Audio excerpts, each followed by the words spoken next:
Hey guys, welcome back to another episode of Let's Play Pikmin 2! In the last episode, we crash landed once again on this planet, but this time our ship is okay, but we do need to collect treasures to repay a frickin' debt that our president got into. Well, mostly our company. But, in this episode, I guess we're going to explore the Valley of Repose a little more. Yes, if you didn't know, the Valley of Repose is the name of this region of the game. There are 4 regions total in the game. And what is this? Good morning, workers. Ready for another day of toiling for the profit of your company? Geez, sounds like... that's actually kind of a depressing way to put it, I suppose. The Pikmin seem to still be asleep inside their onion. What lazy creatures! No wonder they lack survival skills. Stand beneath the onion and press A to call them out. I'm pretty sure Olimar put that in his report as well, dude. So we already know this. Unless you haven't played Pikmin 2, that Pikmin 1 that I understand. Okay, so we're going to pull out all whopping 20 Pikmin that we populated yesterday. And we're going to populate some more today. And also, get into a new mechanic of this game that is going to be basically a huge part of this game that was not at all in Pikmin 1, but you know, we'll get into that once we get there. So there's basically there's those 2 pellet posies in this at the base. This is the ship's base right here. Pretty much every region of this game you go to has a base where all the ships are. And here, this is actually something that was not in the wait, was this? Were there yeah, there were 5 pellets. There were pellet posies with 5s in them, yeah. But yeah, you're gonna find pellet posies that were not in the first game, but we'll get, again, that's something we'll get into later. Actually, no, I'll just say it now that there are pellet posies in this game that carry 20s and 10s. I don't think there were any 20 or 10 pellet posies in the first game. Correct me if I'm wrong, but I do know there were at least 1s and 5s. You know, if that makes any sense. Hopefully it does, but I'm pretty sure, you know, at least makes somewhat sense. This is a pellet posy that's developing. It's not, once you see the flower, then it's fully developed and you can start using it to, you know, gain more Pikmin. But yeah, there's a lot to explain about this game, just like in the first game. But, you know, we'll just take it nice and easy and, you know, explain things as we go along. I think this paper bag right here, in order to move along in the region, requires 35 Pikmin for some reason, even though it looks exactly the same as the first paper bag that we, you know, crushed. But whatever, it's no big deal. No big deal. So we're going to go over here because I believe there's still some pellet posies over here, right? Yeah, there is. All right, but. Well, I know that eventually the game makes the pellet posies here completely go away, like over in this area. Like, once you get to a certain point in the game, this part of the Valley of Repose becomes completely obsolete. Like, this area is literally only for the, you know, just for the tutorial area of the game, pretty much. So, you pretty much never come back here after this point, you know, for any reason, unless there's occasionally pellet posies over here, though, that I know of. So we've basically gotten everything we possibly can over in this part of the Valley of Repose we've been to. So now, we can go back to base and we can get the rest of those Pikmin that we need to crush this paper bag. But we'll get started right now, crushing it. Sorry if I'm a little slow at times in this game. It's because, you know, I'm normally pretty fast when it comes to playing through this game. In fact, I've reached a level of expertise in this game where I can somewhat speedrun, but, you know, I'm still... I wouldn't say I can do the same thing while Let's Playing, that's for sure. Just to put it simply. So we got another... So this pellet posy's finally finished developing. It's got 5 in it, so we're going to get the Pikmin out of that as soon as these guys get back. Please go faster. No, I can't really do anything about that right now. Thank you. So now we're going to bring this 5 down here. One last... Yeah, we'll just bring this one last thing down here before we finally take care of that paper bag over there. I mean, look at this. Like, we've already taken up half the day. So, as far as I know, days are exactly the same length in this game as they were in the first game, but you will soon find out that the length of the days in this game really don't matter all that much. But that's another thing we'll get into later. There's a lot of stuff I'm trying to save for later, but, you know, there's some things I could probably explain now. We'll get into... Can I just... Okay. This is something else I'll just come out right now and say. You have unlimited days in this game. Unlimited. There's no limit to days. Like, there's no 30-day limit or anything like that, like there was in the first game. And I believe that's one of the reasons why I love this game so much. You know, because compared to the other two games, you have an unlimited amount of time to play the game. Like, there's no time limit in this game, literally. So, and because of that, that adds to the replay value. Like, once you beat this game, you can just keep on populating your Pikmin for good, and, you know, nothing's gonna stop you at all. You know, no day length or anything, just like like there was in the first game. So that's probably one of the reasons why this is my favorite Pikmin game of all time, and, you know, probably part of my favorite games, just video games in general of all time. So we found our second treasure, which is basically a crushed soda can, but the ship will have a different name for that, which will be, I guess, somewhat catchy. And some of the names that the ship comes up with later on in the game are pretty hilarious, you'll see. But for now, they're mildly amusing, I guess. I can't remember what all the names are, so I apologize, but that doesn't really matter in the long run, because the game's gonna tell us anyways. So we're going to add more Pikmin to carrying this thing, because that'll make it go by faster. Obviously, more Pikmin you have carrying something faster, it moves.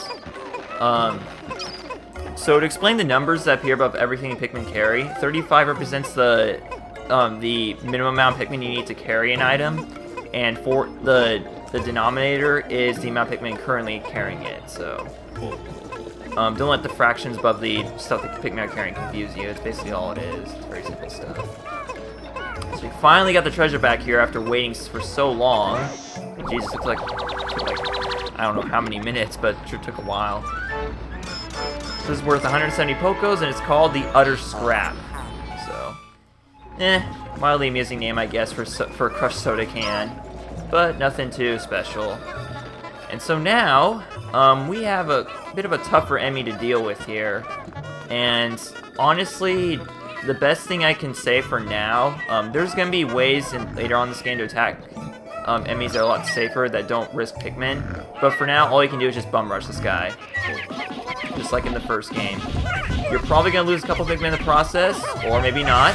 I was lucky there for some reason, didn't lose any Pikmin. But you're rewarded for doing so. You'll get quite a bit of Pikmin out of this, actually, I think. I can't remember how many Pikmin you get out of these guys. They're called Bulborbs, and they're pretty tough enemies when you don't have that much Pikmin.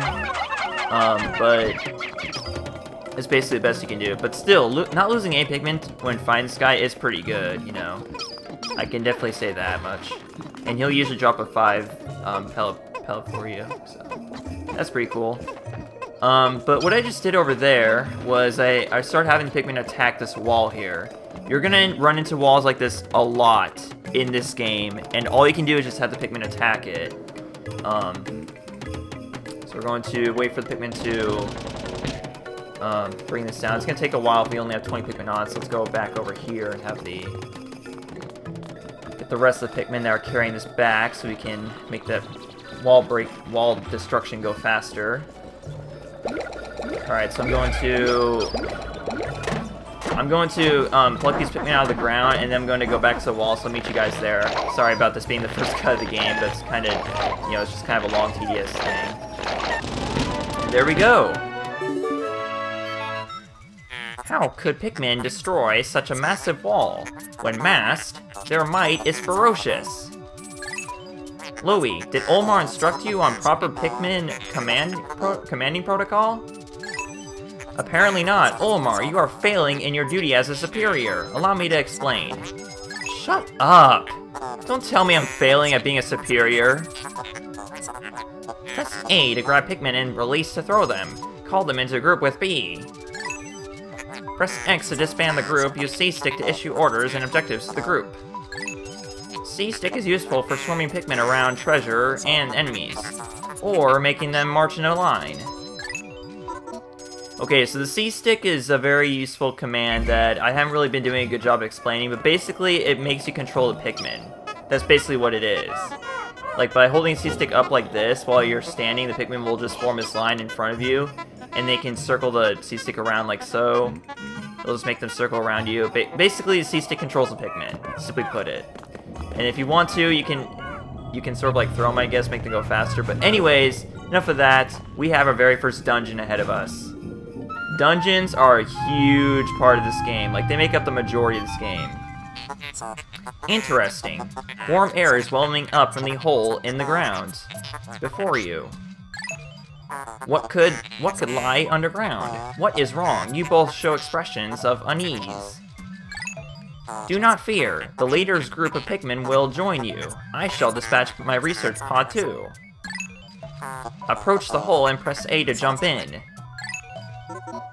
Alright. I'm feeling adventurous today, so let's jump into some random hole we found on the ground. Yay! So here it is, y'all, our first dungeon. And each dungeon has a name, too. This particular one is called, Emergence Cave, I think? Yes, Emergence Cave, sublevel 1. Each cave in this game has varying amounts of sublevels, and also varying amounts of difficulty.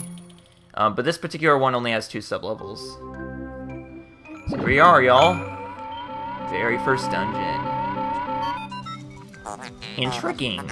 My heat sensors indicate that this hole's interior is warmer than on the surface. Analysis suggests subterranean areas may support different life forms in the surface. If you wish to check underground terrain, press start/pause to communicate with me. I am not just a ship, I am an all-purpose support pod. So he means as, once again, you know, pause the game to see the radar. It's very simple.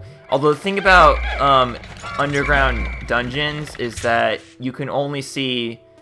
The only disadvantage of the radar underground is that you can only see what you've already explored. So, as you can see, this first sublevel consists of 2 circles, but only one of them appears because I haven't been in the second one. But as we enter the second one, you can see that it appears on the radar. So it's just something simple to point out. So here on this sublevel, we've obviously got 2 treasures ahead of us, and we've also got these 4 tiny little dwarf bulborbs.